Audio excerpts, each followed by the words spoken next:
지난 10월 30일 날 여러분이 이미 다 알고 계시는 것처럼 매스컴을 떠들썩한 사건이 하나 일어났죠.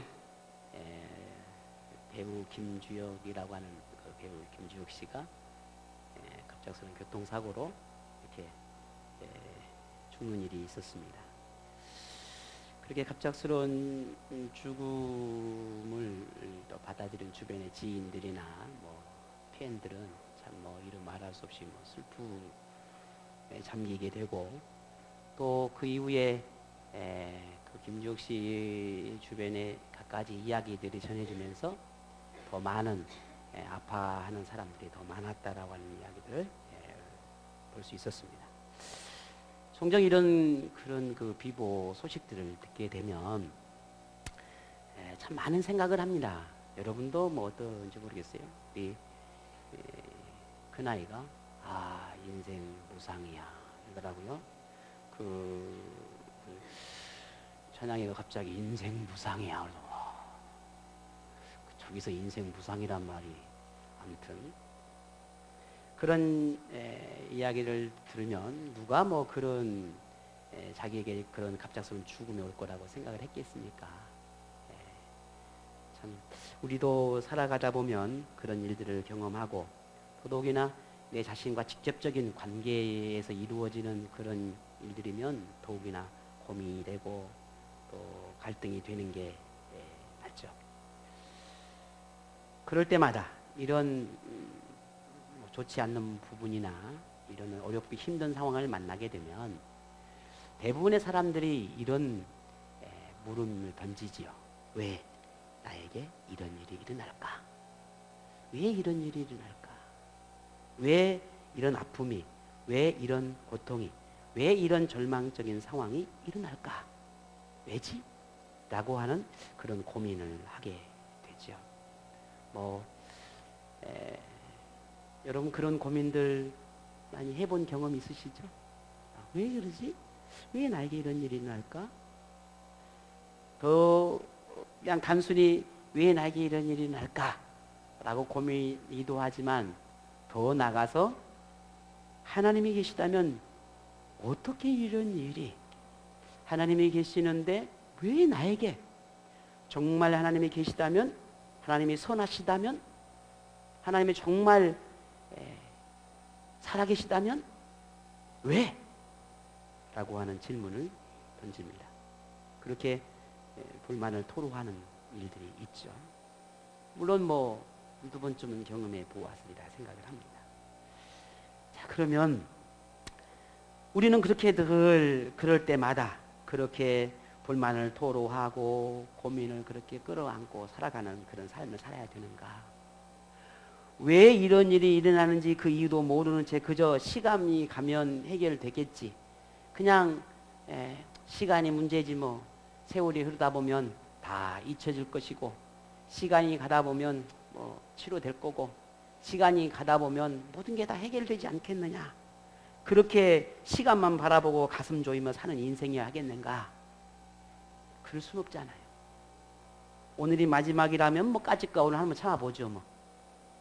그러나 우리의 삶이 오늘이 마지막일 수도 있지 않지만 앞으로의 10년, 20년, 30년, 50년, 그 숱한 세월을 우리가 그렇게만 생각하고 살아야 되겠느냐? 그럴 순 없잖아요. 그럼 어떻게 해야겠습니까? 우리 인생에 불어오는 숱한 많은 무거운 짐들과 거센 바람들을 속에서 우리는 관점의 변화가 일어나야 한다는 겁니다. 이 관점의 변화가 일어나지 않고는 우리의 삶을 살아갈 수가 없어요. 이 관점의 변화, 인생의 이 무거운 짐들을 지고 살아가는 사람이 따로 있을까? 그럴까요? 고통과 절망 속에 살아가는 사람은 따로 있고, 그렇지 않은 사람은 또 따로 있는가? 아니라는 거죠. 인생의 위기를 경험하지 않는 인생은 없습니다. 사람마다 그 위기의 상황은 다 다를 수는 있을 것입니다. 하지만 없다라고 결코 말할 수는 없습니다.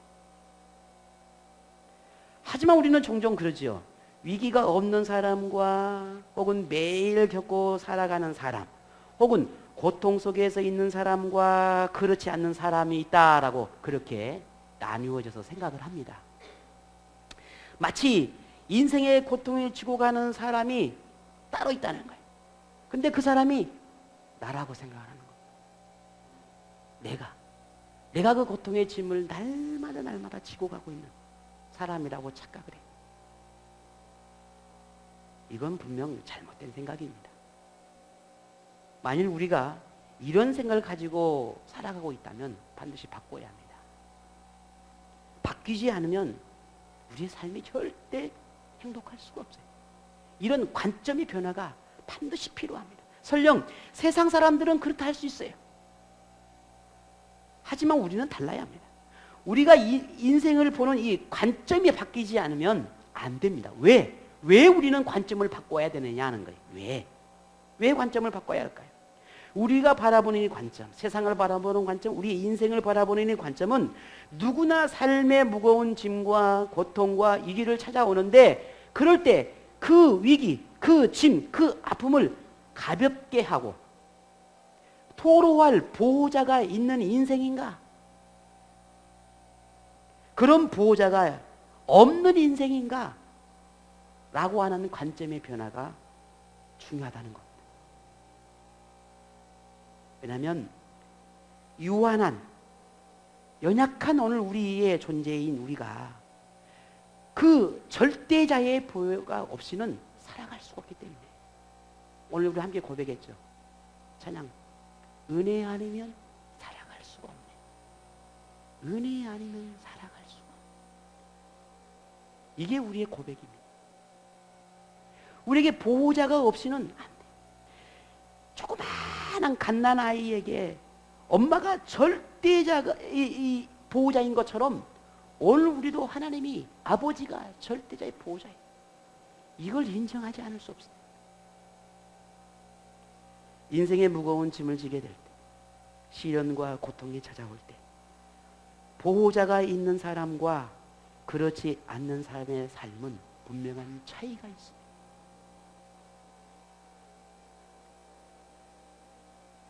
전 사춘기를 겪을 때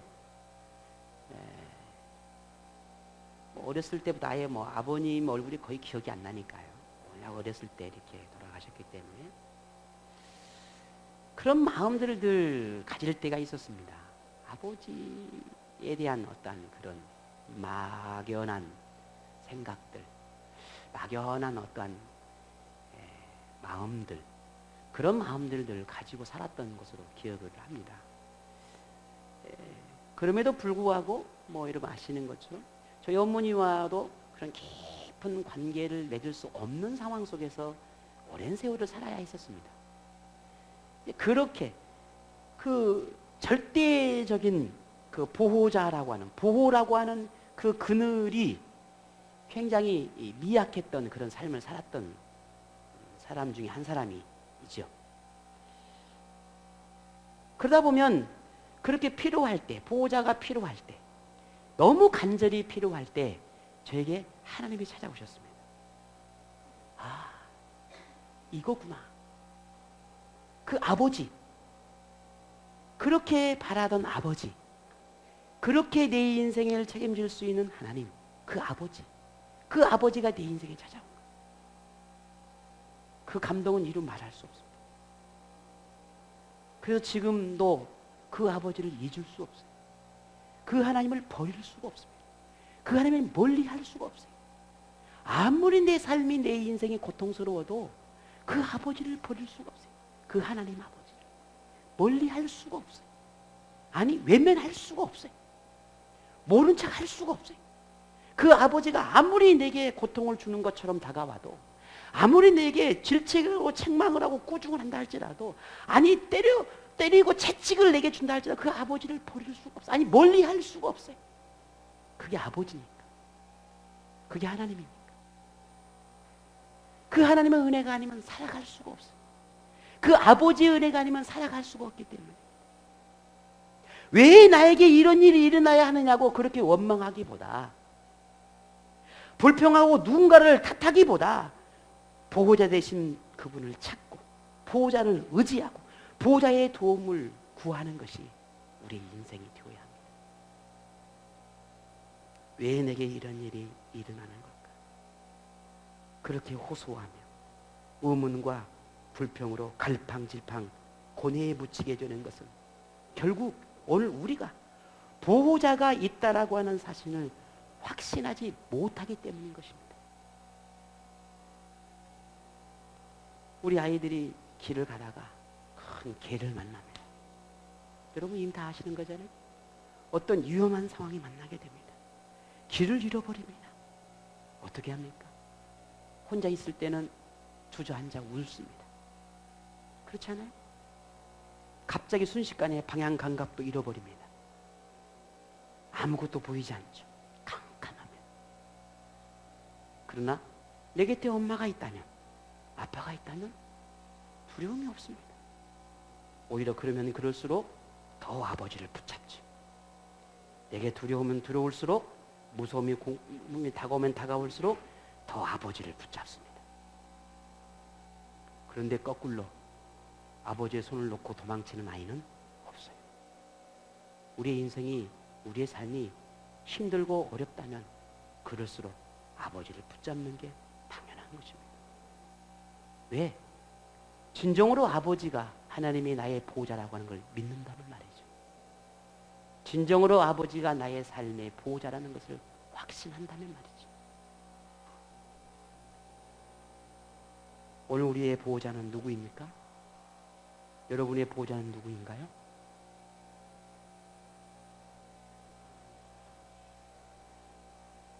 아니 그냥 나 혼자 이렇게 뭐 한 독백이 아니고 여러분이 묻는 거예요. 예, 또 독백이 아니고 묻는 거예요.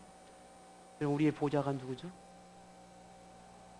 아니 그냥 목사의 말 들으라고 그 말하는 게 정답이긴 하나, 그렇게 하는 저에게 말하라는 게 아니라 진짜 내 마음에, 내 영혼 깊은 곳에 나의 영적인 보호자, 내 삶의 보호자, 내 인생의 보호자가 옆에 있는 친구가 아니고요. 아니에요? 누구예요? 진짜 한번 여러분 마음으로 고백해보세요. 진짜 하나님이 여러분의 보호자입니까? 거짓말 아니고요. 그런데 왜 자꾸 그렇게 세상을 의지하고 친구를 의지하고 돈을 의지하고 왜 이렇게 의지하는 게 많습니까? 왜 그들에게 달려갑니까? 하나님께 달려가는 것보다. 정말 우리의 보호자라면, 하나님이 정말 나의 보호자라면 왜 그렇게 있습니까? 오늘 저와 여러분이 하나님의 인생의 보호자입니다.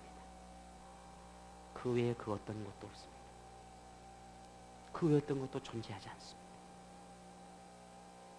하나님의 자녀를 임을 믿는 오늘 우리 그리스도인이라면 하나님의 보호자 되심을 부인하는 사람은 단 한 사람도 없을 것입니다. 그럼에도 여전히 우리는 또 다른 상황을 만나고 또 어김없이 거센 바람이 불어오면 이렇게 말합니다. 왜? 내게 이런 일이? 왜 나에게? 자꾸만 이런 일들이? 왜 나에게? 이런 고민이 또다시 찾아옵니다. 그것은 무엇 때문일까? 왜 그럴까? 하나님을 믿지 않기 때문이 아닙니다. 하나님이 어떤 분인지를 알지 못하기 때문입니다. 하나님을 믿지 않는 것과 하나님을 믿는 것과 하나님이 어떤 분인지를 알고 믿는 것은 다릅니다. 하나님이 현재의 하나님으로 받아들이지 못하기 때문입니다. 무슨 말입니까? 다시 말해서 하나님을 믿는다고 하긴 하는데 그분의 능력을 바르게 알지 못하는 믿음이라는 말입니다. 뿐만 아니라 성경 속에만 계시는 하나님, 역사 속에서 있었던 그 하나님으로만 생각하기 때문에 지금 현재 그 하나님으로 여기지 않기 때문에 우리는 또다시 고민에 빠지게 된다는 것입니다. 그래서 우리가 하나님을 믿는다고 할 때는 단순히 하나님의 존재를 믿는 그런 믿음이 아니라 하나님이 어떤 분인지를, 하나님의 그 능력을 믿고 현재 나와 함께 하시는 그 하나님으로 믿을 때 그 믿음이 참 믿음인 것입니다. 그 믿음이 진짜 믿음이에요. 세상 사람들도요, 하나님의 존재를 믿습니다. 믿는 사람 많잖아요. 하나님 계시는 것 같다. 오, 하나님 있는 것 같다. 믿으니까 그러겠죠? 그러나 그 믿음은 그 믿음이 아니에요. 우리가 진짜 믿는 믿음은 하나님이 어떤 분인지, 누구인지를 아는 게 더 중요합니다. 그리고 그 위에 믿음이 세워져야 하는 것입니다. 자, 그러면 우리가 알아야 하나님, 성경에서 말하는 나의 보호자 되신 하나님, 오늘 저와 여러분이 인정하는 보호자 하나님은 어떤 분입니까? 오늘 본문 2절에 이렇게 고백합니다. 우리 다 같이 시작.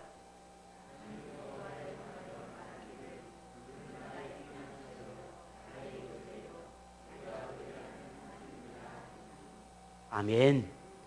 오늘 이 시편의 저자는 하나님에 대해서 이렇게 고백을 했습니다. 하나님은 나의 피난처가 되시는 분이다. 하나님은 나의 요새가 되어주시는 분이시다.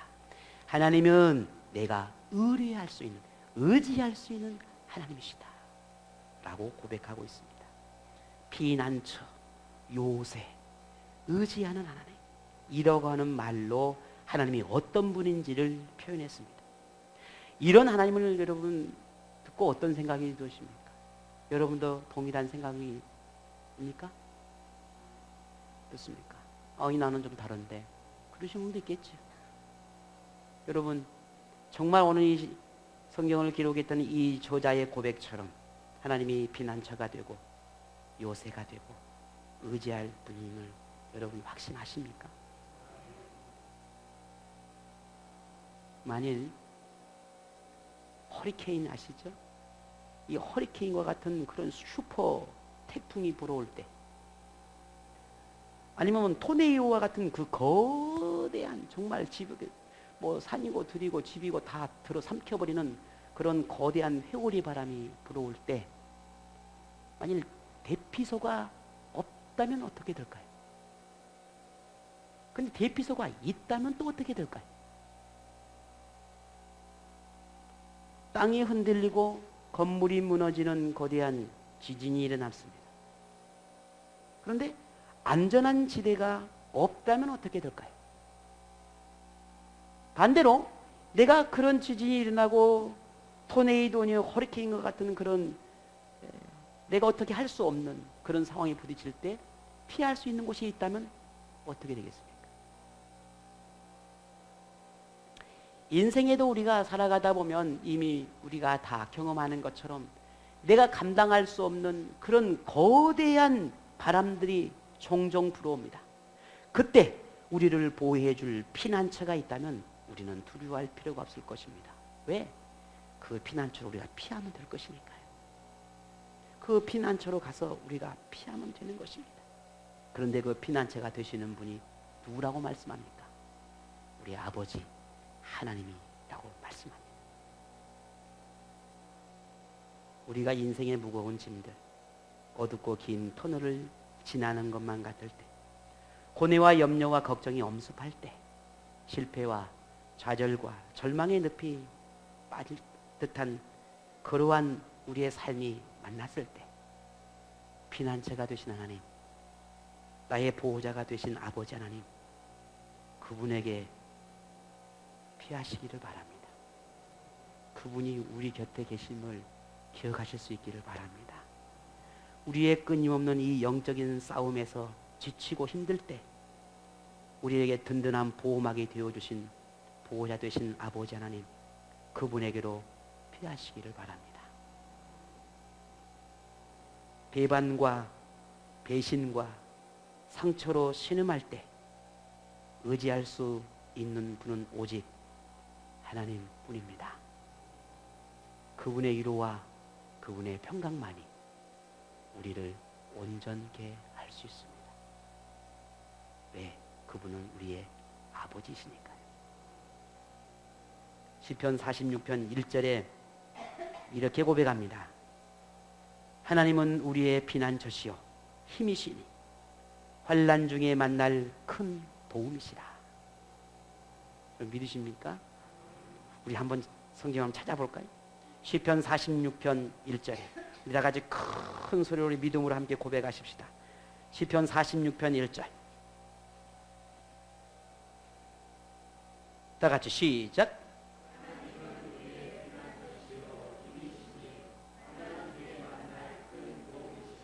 아멘. 아버지 하나님은, 우리의 아버지 하나님은 피하여 숨을 곳이 되고 의지할 곳이 되고 든든한 보호막이 되어 주십니다.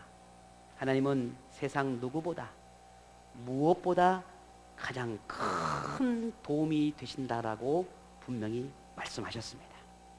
우리의 보호자, 우리의 든든한 완벽한 보호자, 그분은 아버지십니다. 하나님이십니다. 오늘 본문의 저자는 우리에게 말합니다. 그렇게 나의 보호자가 되고 우리의 인생의 피난처가 되시는 그 아버지 하나님께서 어떻게 우리를 도우신지도 분명하게 우리에게 말해주고 있어요. 오늘 본문 3절이죠. 이는 그가 너를 새 사냥꾼의 올무에서와 심한 전염병에서 건지실 것이미로다. 아멘. 우리가 살아가는 이 세상은요, 늘 느끼는 거지만 우리를 넘어지게 하고 우리를 타락하게 해서 하나님으로부터 멀어지게 하려고 하는 그런 갖가지 유혹들이 존재하는 곳입니다. 물론 세상이 뭐 더럽다, 무슨 세상은 뭐 악하다, 뭐 그렇게 보라는 개념이 아닙니다. 우리의 믿음을 흔들어 오는 환경과 여건이 많다는 것이지, 하나님께서 이 세상을 만들었는데 악한 세상은 아니지. 우리를 유혹하는 악의 존재가 있어서 악한 것이지, 사탄이 있어서 악한 것이고, 사탄을 통해서 우리를 넘어지게 하려고 하니까 그러는 것이지, 우리가 분별력 있게 삶을 살아가면 세상은 즐거운 것입니다. 그런데 그렇게 우리가 세상의 믿음을 지켜가며 즐겁게 살아가는 삶을 살아가는 것을 사탄이, 그렇게 어둠의 세력들이 우리를 그대로 보고만 있느냐? 그렇지 않다는 겁니다. 그래서 우리는 늘 유혹과 싸워야 합니다. 참 아무것도 아닌 아주 사소한 것처럼, 그렇게 사소한 것에도 우리는 쉽게 무너져 버립니다. 그게 우리. 그게 너무 쉽게 무너져 버리는 것이. 아무것도 아닌 건데, 생각해보면, 지나고 보면 아무것도 아닌데, 거기에 무너져서 우리가 이렇게 터덕거리고 있어요. 아무것도 아닌데. 돌이킬 수 없을 만큼 돌아가 있어요. 다시 돌아가야 되는데 돌아가지 못하고 있어요. 그게 오늘 우리예요. 그렇게 쉽게 무너져 버려요. 이런 세상 속에서 우리가 어떻게 믿음을 지키며 살 수 있겠습니까? 하루도 수십 번, 아니 수백 번의 흔들림을 경험하고 갈등과 고민이 찾아오는데, 이런 현실에서 우리가 어떻게 이 믿음을 굳건하게 지킬 수 있겠냐는 거예요. 만일 그런 오늘 우리의 마음을 붙잡아주는 그런 강력한 힘이 없다면 지금 우리는 없어요. 우리는 없습니다. 지금까지 우리를 붙잡아 주시는 분이 하나님이셨습니다. 여러분 믿으십니까? 나를 붙잡아 주신 분이 하나님이셨어요. 하나님은 언제나 우리의 어떤 극한 상황에서도 보호자가 되어 주셨습니다. 우리가 생각하기에는 불가능한 것들처럼 보이는 것들도 하나님은 언제나 큰 도움으로 우리에게 다가오셨어요. 왜냐하면 그 하나님은 우리의 지존자가 되시고 오늘 성경이 말씀하신 것처럼 전능자이기 때문에 그렇습니다. 이런 보호자, 이런 아버지, 이런 하나님 얼마나 든든합니까? 얼마나 멋있습니까? 얼마나 우리가 이런 강력한 백을 가지고 살고 있냔 말이에요. 이제 오늘 저와 여러분은 결단이 필요합니다. 우리의 보호자가 되어주시는 이 하나님을 경험하고 그 은혜 속에서 살 수 있는 것은 우리의 선택에 달려있어요. 여러분의 선택에 달려있습니다. 보호자인 하나님은 우리에게 보호자가 되어주셨다고, 피난처가 되어주시겠다라고, 그리고 내가 요새가 되어주셨다고 분명히 약속을 하셨으니 그 약속은 하나님은 지키실 겁니다. 그러면 그 선택은 자기에 있는 거예요.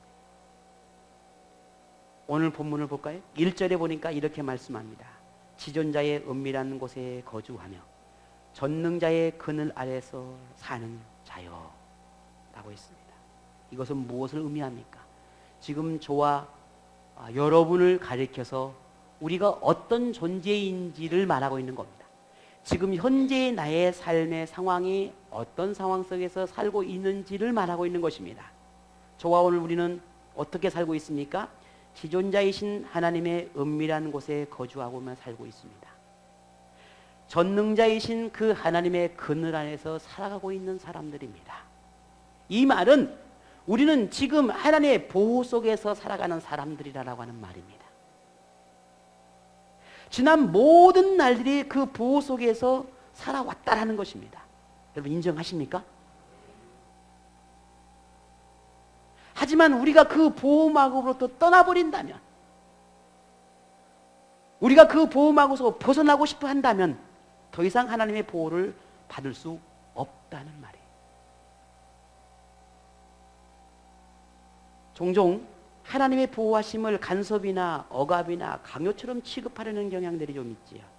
하나님의 간섭을 떠나서 좀 자유하기를 원합니다. 근데 그것이 진정 자유일까요? 어제 우리 둘째 놈이 좀 밖에 친구 만나고 늦게 왔어요. 그래서 전화를 몇 번 했는데 뭐 이제 통화가 돼가지고 빨리 온나. 지금 몇 시인데 지금 아직까지 안 오고 말이야. 처음 전화를 했어요. 빨리 들어와라. 들어왔어요. 그래서 넌 들어오자마자 아빠 방으로 와. 제가 좀 무섭게 생겼죠? 예 그래. 아빠 방으로 와라. 오자마자 아빠 방으로 와서 오늘 한번 왜 늦었는지 이야기를 한번 해봐라. 네가 아빠한테 설득을 못하면 나 아빠한테 혼난다. 이야기해봐. 다 구구절절 이야기하는 거죠. 그러면서요 웃는 거예요. 미소를 지으면서 아빠 제가 혼을 낼게요 안 낼게요? 박사님 제가 혼을 냈겠습니까 안 냈겠습니까? 그 웃는 얼굴에 내가 어떻게 화를 내냐고요. 전화를 할 때는 내가 많고 올라와가지고 윤주식이 말이야. 지금 시간이 몇 시인데 시간 늦은 시간도 안 해요 사실은. 근데 막 그래 와가지고 실실 웃으면서 아빠 이러고 저러고 뭐 그딴 거 다 말하고 그래. 그래서 마지막 결론은 다음부터 그러지 마라. 이게 제 결론이었단 말이에요. 그리고 얼마나 있다가 아빠 드릴 말씀 있는데요. 뭐냐? 내일 제가 점심 먹고 나갈 건데요. 혼난 지가 몇 분이 됐다고. 그래? 야 왜? 근데 친구 만나러 간대서. 뭐 몇 시에 들어올 건데. 또 쫙 스케줄을 이야기하는 거예요. 가만히 보니까 또 늦을 것 같아. 속으로 그러는 거예요. 불과 혼난 지가 몇 분이 됐다고 벌써 이제 시시 와서 또 이야기하는 거니까 약간 화가 나요. 그래서 어떻게 하지? 그걸 어떻게 하겠어요? 우리가 살아가는 삶을 보면 하나님 앞에 얼마나 부끄러운 것들이 많은지 모릅니다. 정말 많아요. 하나님 앞에 얼굴을 둘 수 없을 만큼 부끄러운 게 많은 사람들입니다. 그럼에도 그렇다고 해서 나는 부끄러우니 하나님께 가까이 갈 수 없으니 점점 하나님과 멀어진다고 하십시다. 나 하나님 볼 수가 없어요. 내가 너무 부끄러운 거 많으니 내가 하나님 가까이 할 수가 없어요. 그럼 평생 하나님의 보호를 받을 수가 없어요. 결국 뭡니까? 그럼에도 불구하고 부끄럽지만 하나님, 아버지, 그것이 하나님의 사랑을 받는 비결이에요. 그것이 하나님의 은혜를 누리는 비결이라고요. 그게 그래? 아빠가 좀 그럴 수도 있는 것이지. 뭐 내가 어디 나쁜 짓 하고 다닌 것도 아닌 걸. 그렇게 아빠가 혼을 내고 말이야. 아빠, 난 내일부터 집을 나갈 테니 더 이상 저를 찾지 마세요. 아빠, 이제 아빠하고 이야기 안 할 테니 저하고 말도 걸지 마세요.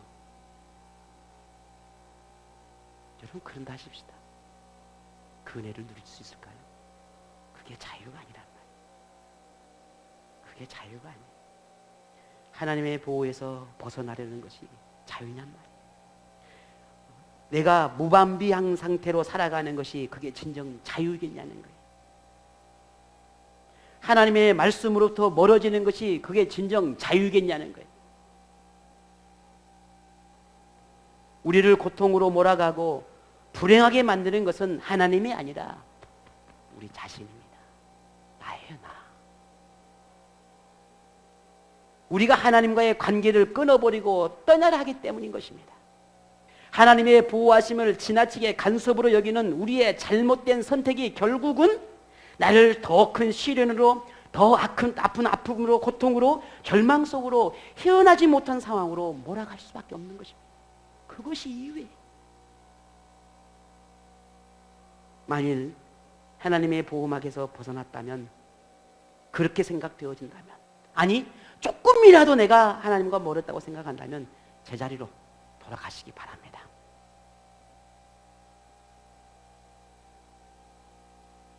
하나님의 보호막 안으로, 하나님의 품 안으로 부르시는 그곳으로 돌아가시기를 바랍니다. 곧 그것이 내가 살아가는 모든 삶의 일련에 힘들고 어려운 상황들로부터 벗어날 수 있는 유일한 길이에요. 유일한 방법입니다. 하나님은 우리를 하나님의 그늘 아래에 불러 모으셔서 우리를 보호하고 싶어 하십니다. 세상으로부터, 어둠으로부터, 유혹으로부터, 죄악으로부터, 내가 이겨낼 수 없는 수많은 것들로, 아니 내가 이겨낼 수 있다 할지라도 그래도 하나님은 나를 품에 안고 싶으셔요. 이게 아버지, 이게 하나님이에요. 그래서 시편 5편 11절에 보게 되면 하나님께서 이렇게 약속의 말씀을 하셨어요. 우리 한번 찾아봅니다. 시편 5편 11절입니다. 한번 읽어주시겠습니까?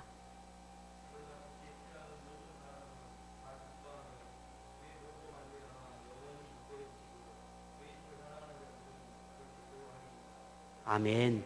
주께 피하는 사람, 모든 사람, 주께 피하는 모든 사람은 다 기뻐하며 주의 보호로 말미암아 영원히 기뻐 외치고 주의 이름을 사랑하는 자들은 주를 즐거워하리이다. 이게 약속의 말씀이었습니다. 오늘 우리에게 평생을 하나님의 보호 속에 거하며 하나님이 주시는 기쁨과 즐거움, 그 행복의 삶을 살아가는 복이 오늘 여러분에게 임하기를 원합니다. 하나님의 보호자로 삼고 하나님을 피난처로 삼고 더 하나님을 의지하기를 갈망하는 오늘 저와 여러분에게 하나님의 크신 은혜가 임하기를 원합니다. 오늘 우리가 하나님을 아버지로 고백하는 하나님의 자녀라는 사실을 내가 확신한다면 그 아버지의 마음을 헤아려서 그 아버지의 마음을 헤아리는 그런 자녀이기를 원합니다. 하나님만이 우리의 영원한 보호자이심을 기억하고 여러분 오늘 이번 한 주간도 더 하나님께 가까이 가시는 한 주간 되시기 바랍니다. 조금이라도 내가 멀어졌다면, 단 한 발이라도 멀어졌다면 더 하나님께 가까이 나가셔서 말씀을 듣고 또 듣고 또 듣고 또 들어서라도 내 가슴이 찔림이 일어나고 내 영혼이 헤어지기 일어나고 내 영혼이 그렇게 숨이 쉴 수 없을 정도로 하나님의 말씀이 잔소리로 들리진다 할지라도 그것이 결국은 내가 사는 길이라는 걸 믿으시고 더 하나님께 가까이 가고 더 하나님께 친밀하게 함께 그렇게 하나님과 동행하는 삶이 여러분 한 주간 여러분 가운데 있기를 원합니다. 거기에 오늘 말씀처럼 기쁨이 있고 즐거움이 있습니다. 거기에 평안이 있습니다. 오늘 시간 이 말씀을 기억하면서 여러분 마음에 있는 모든 무거운 짐들 다 이 시간 내려놓으시기를 바랍니다. 여러분 생각 속에 머물러 있는 모든 어두운 것들을 다 내려놓으시기를 바랍니다. 이 하나님의 은혜가 한 주간 여러분 가운데 있기를 축복합니다.